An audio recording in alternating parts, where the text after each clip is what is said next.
السلام عليكم ورحمة الله وبركاته. جرتو لمن أروم بقى نجات هتني سنين جدا أنا اللي نجا الحمد لله أكاسي سنين جدا. وان أجايبها تقرأ لك أنا كيس جرا واني أجايبها اللي كوفتر كان أرياني وان أرياني فقرهم بيني سبحان الله.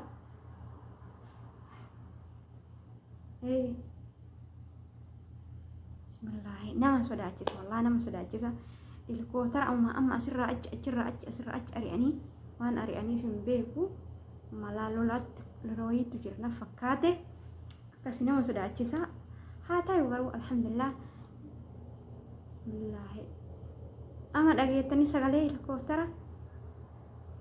الكوفتر جيتو الكوفتر كأوانا كنا كيرو لولا أريان كان أغرتني إساسان جيتو كان منر أسيج فيك كتما كان هندك يسلا بي وليغا دي فيغي نامو سلا سكوفاري بل مكان ركن تريو بدا دياني أكاسي تجد إن شاء الله. أكاسي وان سنساني أنا ما أمو واني برالي كاوتاتي كميد أمولي نوما نومي دما شاك آلو تمي دما جيتشو بس أما لولي توكو بي كان كيست كاوتاتي كدور سمي دمين شاك آلو تا جيتشو ميدانين إيه كان عفويو مالفو إسان وان bakka deeman beekanii garuu bakka deeman beeynu rabbi waan akkasii sanurraa qabu nu haa baraarsu inshallah isiniin jedha. akkami nagaa fayyaa qabdu jirtu baga jiraattanii isiniin jedha. kanatti aansun immootu waan ajaa'ibaa wayii qabadhee isinii dhufe waan ajaa'ibaa wayii qabadhee isinii dhufe waan ajaa'ibaa qabattee nu dhufte maal yoo jettan mee gammata har'allee waan ajaa'ibaa wayii qabadhee isinii dhufe waan ajaa'ibaa sun maaliin maal inni mee akkanumatti yaada ayyee an ajaa'ibaa wanni qabadhee an isinii dhufe maal inni seetanii namni akka kiyyaa jechuu fakkeenya namni akka kiyyaa yeroo biyyarraa dhufu muudannoo ajaa'ibaa isa muudatte jiraamee akka kiyyaa fakkeenya ani yoo xiqqaattus guddattus muudannoo qaba jechuu muudannoo gizee biyyarraa wal haaraa ta'ee dhufe san nama hedduu irraa barata muudannoo tanarraa jechuudha. barumsa gaariidha barumsa baay'ee of keessaa qabdi. yeroo biyyarraa dhufe jechuu yeroo haarawaa osoo arabiffan beekin dura waan na mudate waan arabaa keessatti waan na mudate fi osoo biyyarraa dhufin illee waan na mudate waa mudannoo 3 hanga 4 qabadhee isinii dhufe hanga dhumaa viidiyoo yoo hordoftan maal akka ta'e incafattanii irraa barattanii bismillaahi akkasii wallaahi nam sodaachisa ala kana malaawaattu waa ta'e. bismillahirrahmaan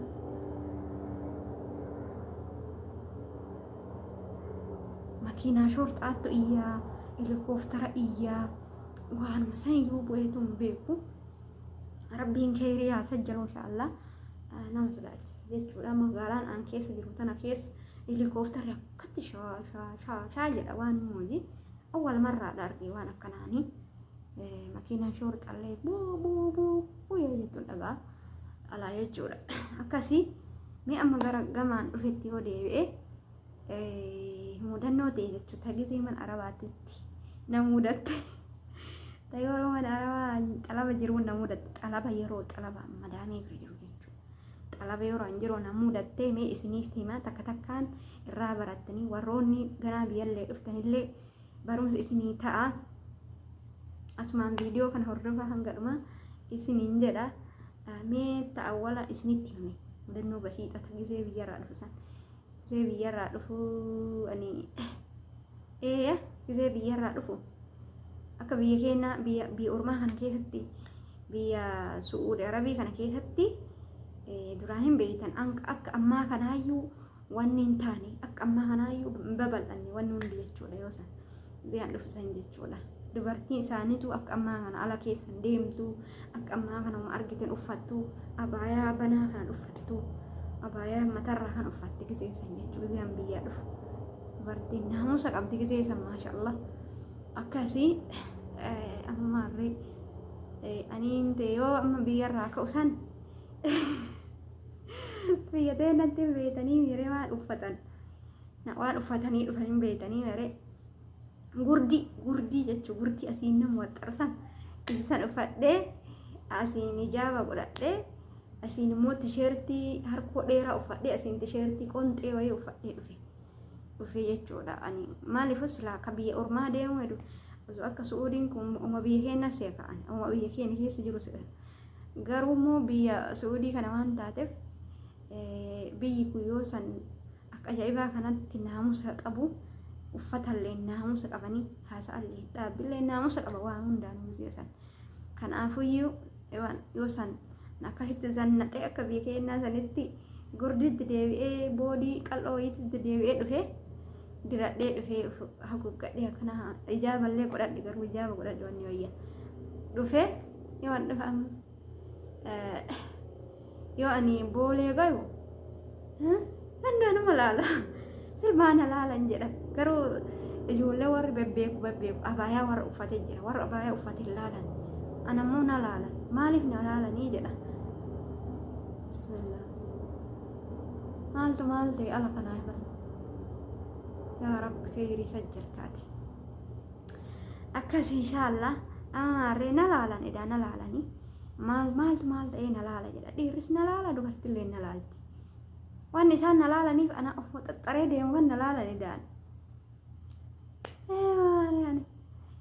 ijoolleen ay wajji deemu mun laalan tokko jechu tokko warri gurdii uffatee deemu hin jira isaanillee anuma laalanii laakiin ani mootu gurdiin an uffadhu xiqqoo jalaan saffiidha gubbarraan immoo tan waxxartu wayiiti ajaa'iba natti ta'ee wallaahi na laalanii maaliif na laalan jedhee akkana dhaabadhee yoo gamagamee laalu daan gurdii uffadhee na laalan gurdiin biyya kana keessatti daan uffatamu dubartiin takka gurdii uffattee waan ol qaqqabu uffattee ala ba'uun mamnuu'edha kanaaf na laalanidha akkasii as naa gale mudannoo ajaa'ibaati tunillee kanaafuu mudannoo ta'an irratti ijoolleen teenya waan akkanaa kanaa osoo gisee biyyaa ka'an waan aadaa kana biyya kanaatiin wal fakkaatu uffatanii dhufanii baay'ee gaariidha.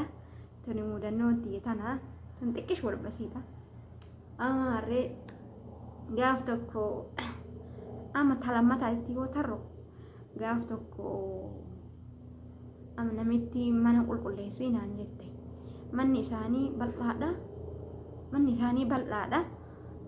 Hooshin isaanii mootu bal'aa hooshin illee bal'aa manni illee bal'aa hooshin isaanii lama jechuudha lama tokko gamana jira tokko immoo asiin fuulduraan jira tokko duuban jira jechuudha tokko duuban jira ida asiin ka balbala guddaa sun gamanaan jira isiin kana dhiqinaan jette ida isiin kana dhiqinaan jette duuban asiin baniitis bahi dhiqinaan jette amaarree ani yaante gommaan beekanii miira gommaa dheeraa ka wanni itti dhiqansan hooshan itti dhiqansan jechuudha.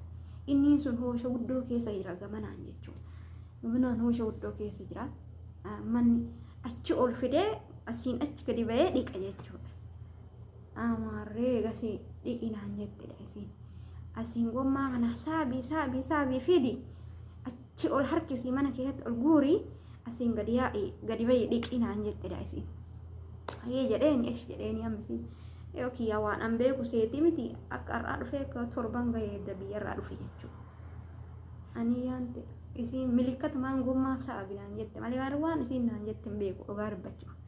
Kana godhinaan jette isiin beeku garuu gommaa fidi naan jette bishaan akkana bani naan jette bishaan bira dhayixee na agarsiifte akkana bani naan jette. Eegas kana yoo achiin as fidde mala kana bani naan jette yomma san akkana achi xuuxee na argisiifte san argee jira. Ani yaante ol guuree gommaa mana keessatti ol guuree ida isiin ol deebitee raftee hirribatti keessaa butte isiin. Ani yaante maal godhaa gommaa asiin sii baasee kooshiin jette sii dhiqa. Gommatti achi ol guuree bishaanatti banee mana kana keessa dhangalaasee akkuma jiru. Rabbii kiyya mana kana keessa bishaan kana manni kun bal'aadha ila gamanaan bal'aa asiin guutuu asiin bishaan guutuu. Amaarree gasii yoo ani akkana yoo ani bishaan san jalaa banee mana guute manni wanni wayyaa wannaan qabu farshaan qabu kanabaa qaba kanabaa ka bishaan jala yaa'u kana agartanii isa qaba malee farshaan qabu odoo farshaa qabaatee yeroo hundi yaabadde sila farshaa karrabe sila farshaan isaanii sila yoona aga waggaa kanaa yoona sila isaanii hojjedha ture ida isaanii kafaluu jechuudha. Reeyyan ta'e bishaan san gadhiisee jennaan mana keessa ol naqee gommatti mana keessa ol naqee bishaanatti mana keessa gadhiisee isiin asiin gadi bahi dhiqinnaan jette. Yoo isiin mana bishaan lafa ol kaatu bishaan guute mana keessa akkatti guute wallaahi kiu jechuun amma kana ittiin ta'e kiu jechuun amma mataa qabatte maal taate maal taate iyyite ijoolletti dawwalte ijoolleen dhiiraa hin jiran ijoolletti dawwalte koota itteeni achumaan ama maarree ijoolleen xiqqoo anni vidaayidha koota itteen kana itti bishaan gadi yaasan san agartanii isa san fidii koottu jetteeni isa san fidanii dhufanii ijoolleen xiqqoo na wajji gayyaasanii ofuma kiyyaa hojii ofitti uume bar ofuma kiyyaa hojii ofitti uume a'uuzu billaahi min shayxaanir rajiim ofuma kiyyaa hojii ofitti uume ijoolleen xiqqoo bishaan san na wajji gayyaasanii namittiin ofii jabdulleedha homaa agasmara nama loluu miti lolleellee matama qabattee maaliif akkana godhe maal naan jette osa maa waan isiin naan jette soosii qalallee naan jette wayi beekaare hin beeku achumaan bakka zeemmi jalaa jedhee ijoolleen xiqqoo dhuftee bishaan na wajji gayyaafte aniin ta'e odda yoo sa'atii jaharraa bishaan sa'atii jaha guutuu bishaan san mana keessa gayyaasaa oole jechuudha. Ijoolleen xiqqoo na wajji gad darbitee biraa tarte hundinuu kun achi darbee masaa kun darbe ani ittiin ta'e gadi yaasaa oole bishaan san hanga sa'a jahaa moo yeroo osoma bishaan san gayyaasu achi akkasitti achi oole osoo nyaate namittiin ta'e gad deeteetu marafte. Ofumaa harkaan fuudhee dalagee miiree ofumaa gadi yaaseetumaan goggoysaan jettee akkasii fooxaanatti fittee fooxaan goggoysee akkasitti mana qoorse isiniin jedha yaadannoon takka taawwalaa tana talammataatiisi eeywa isiin lammataa tanaa kanaafuu yaadannoo tana keessa maal barattanii osoo awwala osoo jechuun namni yeroo dhufu biyyarraa harwa ta'ee dhufu biyyarraa waa arabiffan beeku osoo milikkatalleen akkatti xuxuuxee naan argisiisi jedheen yoo sanaan isin maanatti himte maaf ish jedheen malee osoo mee akkam godha jedheeni milikkatumaan itti hime ima natti argisiisi gommaa san gabbaasii sodaadha sodaan nama godha beektaa yoo sanaan arabiffallee waan hin beekneef sodaadhallee gommaa san asiin gannaa baasi osoo jedheeni yookiin ima naa baafte alatti baafte yoo isin alatti naa baafte milikkata argee ima dhiqasila laakiin isin alatti naa hin baafne asumatti waan na dhiifteef keessumatti waan dhiifteef aniyaan keessuma kee bishaan itti naqe saamunallee itti naqe bishaanuma gadhiise akkuma fedhetti akkasii kanaafi ijoolleen biyya teennaa ka amma haarawaa dhuftan tun mudannoo tanarraa waa barattu jedhee yaada sheer godhaa fi osoo waan tokko hin goone dura akkamitti akka maal naan jette isiin jedhaati madaalaa xiinxallaa dhaabadhaa laalaadha maal godhi naan jetteetiniini maal godhi naan jette jedhaati itti yaada akka itti yaadaati dalagaa zim jettaniituma akkuma isaan isin ajajan ittiin deebinaa dhaabadhaa yaadaati godhaa isiniin jedha yaadannoo lammataati talapta sadaffaadhaasi sadaffaa amaarri aniyaan ta'e wanni godhet dalagaati geesse shaaworii seene jedhe shaaworii seenee dhiqadhee uffata qayyaradha jedhee eega dalagaa geesse shaaworii seene achumaadha maarree injiraa miti